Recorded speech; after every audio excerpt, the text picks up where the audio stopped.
बियाह हो जाओ तो 2 मिनट फोन पर ना बतिया बियाह नहीं के भइल तले 4-4 घंटा पैदल बढ़त जाता राती खा इतना बतियावे के सुर में बा कि जब फोन कटल बता देखा तक तो गांव से 6 किलोमीटर आगा आगुल बनी हम चलते चलते दिन भर लड़का मोबाइल चार्ज करता रहे सब आ रतिया के काज ने कौना एसपी साहब के लगा के रात भर ओढ़ना में कूई कूई जननी ऐसा एगो प्रेमी प्रेम का बात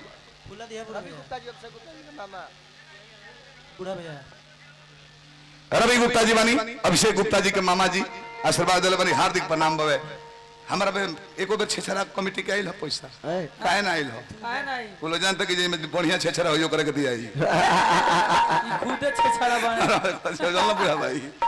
भगवान तारे के बनौले रहे बाकी तनी बाणी पर कंट्रोल करो फुहर बोलल कम करो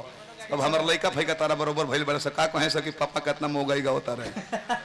तू लगातार छेछड़पन कर तू लगातार तार तो लइका हते हती बड़े सो बाकी मान गइल बानी फेसबुक पर वो देखता 5 मिनट फिल्म हत जगह लइका बताऊं बाबू देखनी तारा लइका को दे बाबू 3 घंटा इंतजार करो ले बिया 3 घंटा बोलो इतना देर इंतजार करे बोल थोड़ा बढ़ा दीजिएगा इसको अभी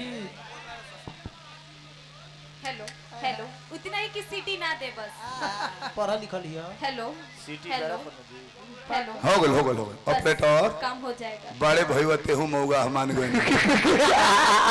भैया तरह के मान गए पूछो का है सांझे से कहता नहीं हारमोनियम में बढ़ा देता ना बढ़ाओ तले हां लेडीज वाई बोले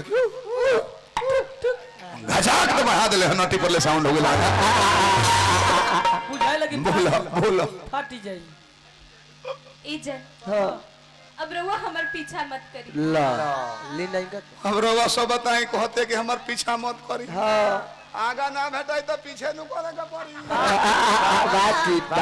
बातचीत आगा भेटा के बातचीत कर तू आई लव यू कर तू तो हम पछा घूमी थी का बात बोल इजन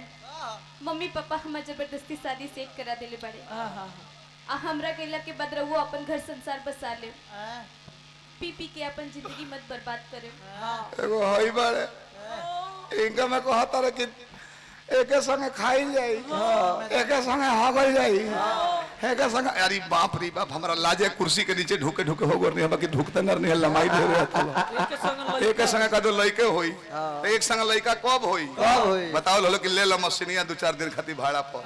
एक संगे कब लइका होई दोनों आदमी के कब होई अब जब दोनों जना के संग लइका तो भाई ना जब संग लइका रोही अब राखे खातिर कोनो शंकर जी हमें के 2-3 गो बना दी है दोनों जना ओ दादा बूढ़ा तू कौन शब्द कहतर कि लइका से नहीं के हो भैंसा से होता तो ये तो खुशी का बात बा भैंसा से बियाह होकर होता तो बढ़िया बा ओकरा कोलगेट के बरस के दाम मत जाई कैसे भैंसवन के साइज जानते बानी केने से व्यवस्था दी तो मुंह में ले जाए वो बरस घुमती है तो ले कोलगेटो आज अपने में धो डालो खाली चीरा गोल बाकी रह तो काम करो कर बियाह कुकुर से कराओ कुकुर से कैसे दुनिया में केहू बा इंसान कितना देर आनंद लेता है कितना देर 10-15 मिनट पी ले रहा आधा घंटा भांग के गोला खेबे 1 घंटा कुकुर साढ़ पाड़ा बोका कितना देर आनंद ले लो 1 मिनट